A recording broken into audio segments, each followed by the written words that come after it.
সম্মানিত মুমিন মুসলমান ভাইরা রে আমার,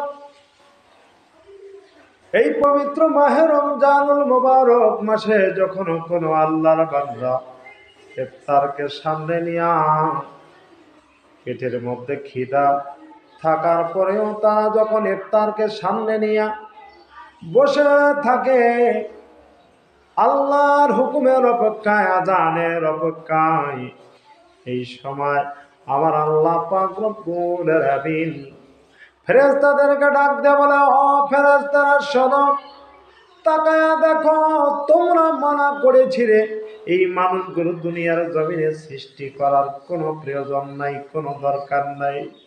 এরা দুনিয়ার মধ্যে দাঙ্গা হাঙ্গামা করবে, মারামারি করবে, লুটতারাজ করবে, বেঈমানি করবে, আপনার ইবাদত করবে না। তোমরা মানা করেছিল, আজকে তোমরা তাকায়া দেখো।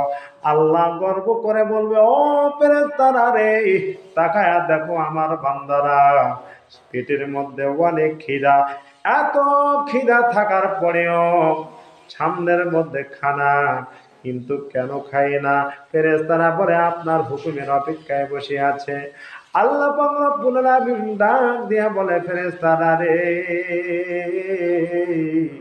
আমার বান্দারা জান্নাত দেখে নেই, জাহান্নাম দেখে নেই। আমার বান্দারা আমি আল্লাহ পাক রব্বুল আলামিনকে দেখে নাই, শেষ জামানার উম্মতেরা নবীকে পর্যন্ত দেখে নাই।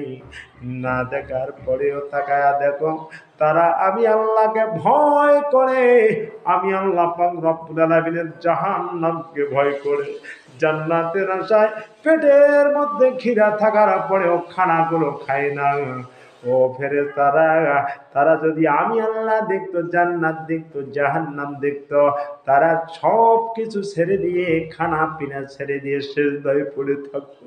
অতএব ফেরেশতারা, তোমরা সাক্ষী থাকো, আমি আমার বান্দার জিন্দেগীর গোনাহ খাতাগুলা মাফ করে দিলাম।